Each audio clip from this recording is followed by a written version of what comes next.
بریم سراغ موتور خاص مکسوس SRH. حالا چرا میگیم خاص؟ چون این موتور 2 لیتری داره که توربو و توربوش VGT. این یکی از معدود ماشینایی که توربوش به صورت VGT طراحی شده. روم وستگیتش که به صورت برقیه، این طرف این نازلی که وصل میشه به قسمت پایینی کاتریج، اون قسمت داخلش ناخونیه رو داره که در مورد توربوهای VGT تو پستام برای اولین بار تو ایران میتونید ببینید که این مدل توربوهایی که VGT چجوری کار میکنه. و اما بیاید بریم داخلش. اینجا نگاه کنید، زیر قاب موتورم که همچین موتوری داریم.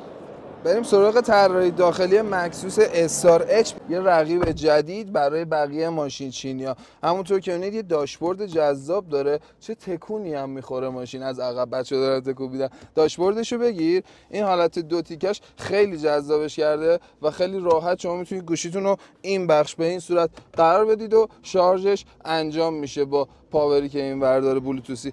یه داشبورد کاربردی داره، پورت USB و تایپ C و فندکی رو داریم و از این طرف هم این زیر یه سری جاساز ماساز داریم. این زیر رو نگاه، چه جاسازی داره این زیر. یه فول اسکرین بزرگ داره مثل خیلی دیگه از چینی‌ها که تازه اومده. پد شیفتر داریم پشت فرمون، کروس کنترل و تنظیمات مدیاش.